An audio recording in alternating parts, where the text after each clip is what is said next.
Satuan Tugas COVID-19 meminta Pemprov DKI Jakarta mengevaluasi aturan ganjil genap kendaraan bermotor. Sebab, kebijakan tersebut dinilai meningkatkan jumlah mobilitas warga dan berpotensi meningkatkan penyebaran virus corona. Saat ini, jumlah kasus di DKI Jakarta terus meningkat. Jumlah pertambahan kasus positif COVID-19 per 31 Agustus 2020 mencapai 1.049 kasus di DKI Jakarta. Hingga saat ini total kasus positif COVID-19 di ibu kota menjadi 40.086 kasus.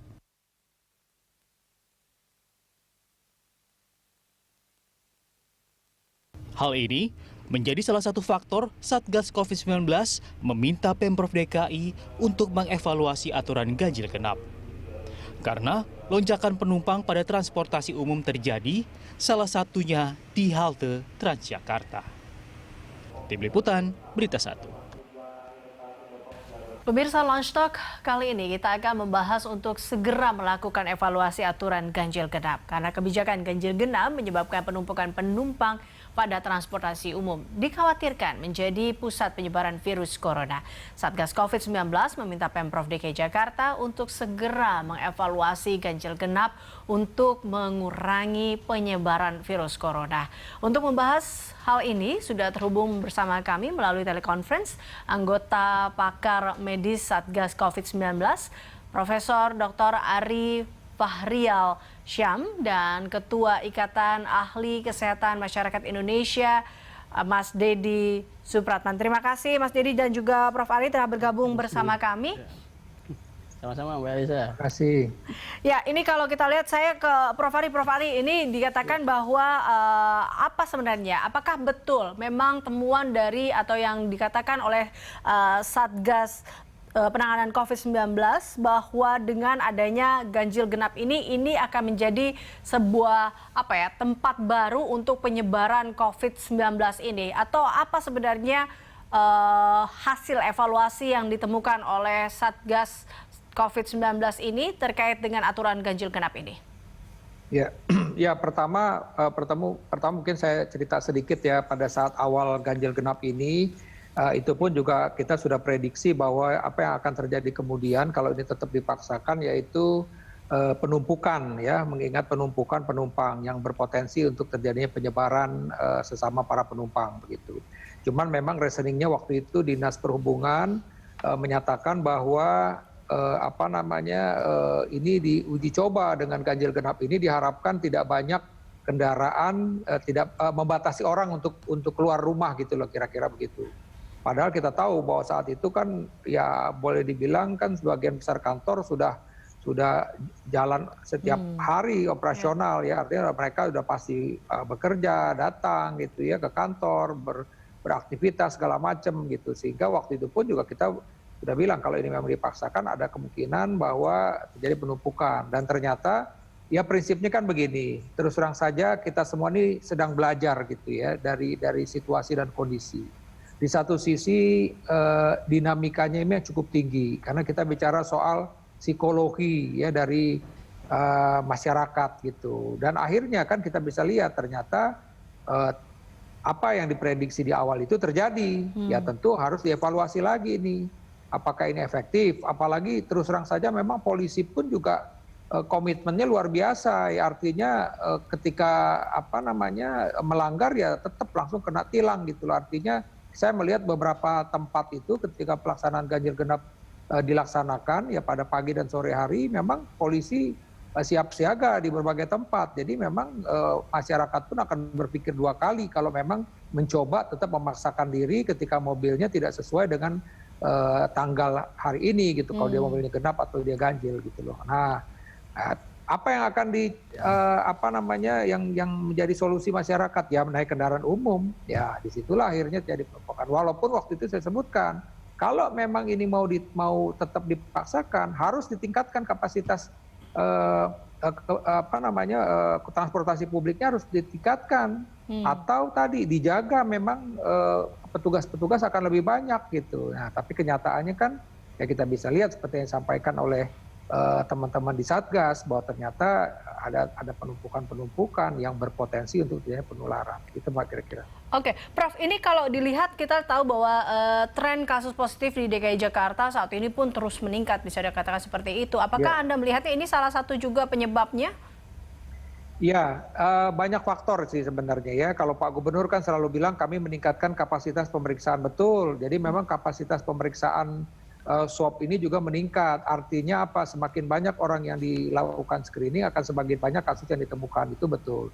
Tapi di satu sisi lagi kita bisa lihat angkanya ini tapi konsisten 1000 terus begitu ya. Dan kita lihat kalau kita jalan aja kan kita bisa lihat bahwa sebagian masyarakat masih abai untuk melaksanakan protokol kesehatan. Kemudian juga saya rasa juga kita beberapa waktu yang lalu Prof. Wiku sebagai ketua Satgas juga sudah menyampaikan bahwa hati-hati nih kapasitas ICU sudah tinggal 70% 80%, yang idealnya 60% misalnya.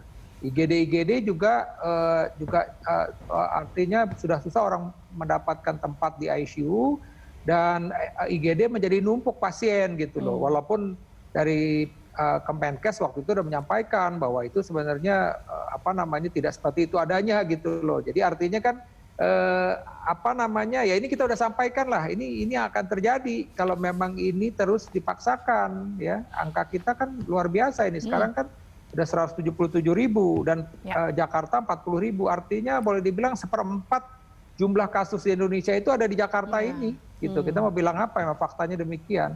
Dan banyak juga cerita orang setelah pulang dari datang dari Jakarta, mereka membuat klaster baru di daerah-daerahnya.